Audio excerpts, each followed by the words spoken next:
Colour لیس ہے، بالکل مزہ نہیں آئے گا۔ اب اس میں ہمارے پاس کیا چیز آتی ہیں، آپ اپنے دوست کو بتا رہے ہیں کہ آپ اپنے کزنس کے ساتھ یا جو آپ کے نیبر میں آپ کے اسکول فرینڈس رہتے ہیں ان کے ساتھ آپ سب سے پہلے مارکیٹ گئے ہیں، وہاں آپ نے مختلف اشیاء کی یعنی پتنگ کی اور ڈور کی قیمت کا تعین کیا ہے کہ قیمت کیا ہے، کوالٹی یعنی ہمارے پاس اس کا معیار کیسا ہے، شاپ کیپر آپ کو کیسی چیز دے رہا ہے، ٹائپس ہوتی ہیں ABC ٹائپس ہوتی ہیں جو ہمارے یہاں پہ چیزوں کی، تو اس ٹائپ کے مطابق آپ کیا ہے، دین پھر تعداد ڈپینڈ کرتی ہے کہ آپ کتنی جو ہے پتنگ خرید کر لے کر آئے ہیں، یا آپ نے کتنے میٹرز یا سینٹی میٹرز میں ڈور کو خریدا ہے، یا ایک چرخی ہوتی ہے بیسیکلی اس کا نام ہوتا ہے چرخی، اس میں اچھی خاصی لمٹ ہوتی ہے ڈور کی۔ فرسٹ آپ کا یہ نکات ہو گیا۔ سیکنڈ ہے مقابلہ، شور شرابہ دن بھر مستی۔ اگر یہاں دیکھیں تو لکھا ہے جی پتنگ بازی کے مقابلے، پتنگ بازی کا مقابلہ ہوتا ہے۔ ڈیفینیٹلی پتنگ مقابلہ بازی وہ ہوتی ہے کہ دو گروہ جو ہوتے ہیں آپس میں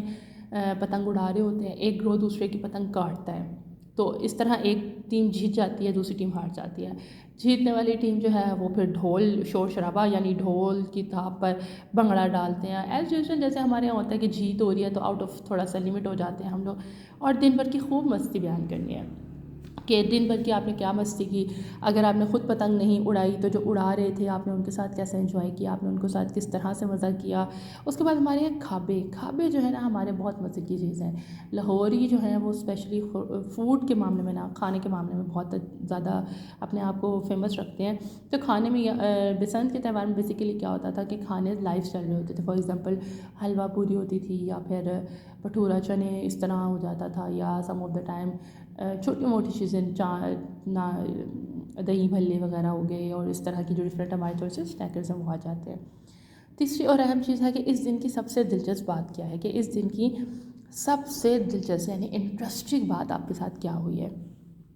کچھ بھی کر سکتے ہیں، فار ایگزامپل ہم نے اس طرح کی خوشی کو، کیونکہ ہم آپ بتا رہے ہیں نا کہ آپ بالکل فرسٹ ٹائم ہے کہ میں پہلی دفعہ فرسٹ ٹائم آپ نے اس ایونٹ میں سیلیبریشن کی ہے، آپ نے پارٹیسپیٹ کیا ہے، تو آپ بتاتے ہیں کہ آپ کو یہ خوشی ملی ہے، ڈیفینیٹلی آپ خوش ہوں گے۔ اس میں آپ نے ایک الگ طرح کی آپ کی خوشی کی نوعیت تھی، انجوائمنٹ یعنی جو آپ کی لطف اندوزی تھی وہ بہت مزیدار تھی، آپ کو ڈفرینٹ چیزیں کھانے کے ملی، آپ کو ایک نیا تجربہ حاصل ہوا، کوئی نہ کوئی ایک واقعہ بیان کر دے، فار ایگزامپل کہ سم آف دا ٹائم یہ ایسا ہوتا ہے نا کہ اپنی جیت پہ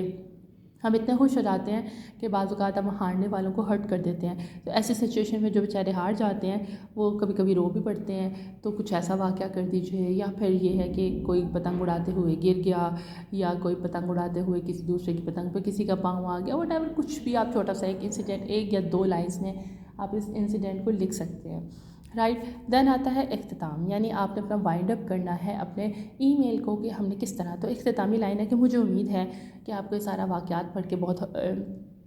لطف اندوزی کا سما ہوا ہوگا، یا آپ کے لیے بہت اچھا رہا ہوگا، یا پھر اپنا احوال بیان کریں کہ آپ دوست سے کہیں کہ میں نے اپنی پسند کا احوال بیان کیا ہے، تو مجھے امید ہے کہ آپ کو اچھا لگا ہے، لہٰذا آپ اپنا احوال بھی ہمیں بیان کریں، ٹھیک ہے۔ اب ہم نیکسٹ بات کر لیتے ہیں کہ ہم نے ای میل جو ہے وہ لکھنا کیسے ہے۔ تو ای میل کا طریقہ جیسے میں نے بیان کیا تھا کہ برائے، سب سے پہلے برائے آ جاتا ہے abcd@com.pk، اور کوئی چیز نہیں لگانی ہے۔ عنوان یا تو آ جاتا ہے بسنت تہوار کے لیے خریداری، ہم نے اس میں خریداری بھی کی ہے تو ہم وہ بھی بتا سکتے ہیں، یا پھر بسنت ایک بھرپور تہوار ہے۔ بھرپور تہوار میں تو سیکنڈ آپشن زیادہ بہتر لگی تھی، کیونکہ اس میں ہم اوور آل ہر چیز کو ڈسکس کر سکتے ہیں۔ دین آپ نے کیونکہ اپنے سہیلی کو لکھ رہے ہیں یا اپنے دوست کو، تو ہم لکھتے ہیں پیاری سہیلی، لڑکے ایز یوزول لکھتے ہیں عزیز دوست، یہ لڑکیوں کے لیے القاب ہوتا ہے۔ السلام علیکم جیسا میں بیان کرتی ہوں، واو نہیں آئے گا، میم کے اوپر پیش ہوتی ہے، دین یہاں پہ لام لمبا ہوگا، یہ چیزیں غور کرنے والی ہیں، یاد رکھنے والی ہیں۔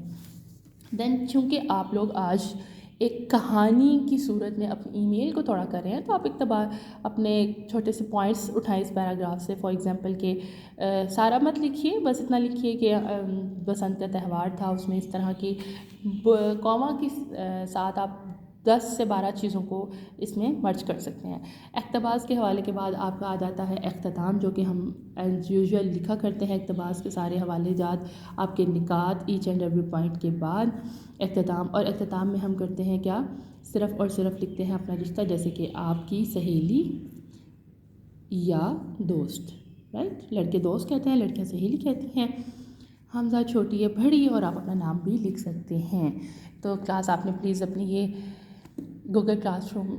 کی جو ای میل ہے وہ آپ نے اپنی کاپیز کے اوپر ہی کرنی ہے، اور کائنڈلی اوپر گوگل کلاس ورک جو ہے مینشن کیجیے گا، کرنٹ ڈیٹ ضرور ڈالیے گا۔ تھینک یو سو مچ، اللہ حافظ۔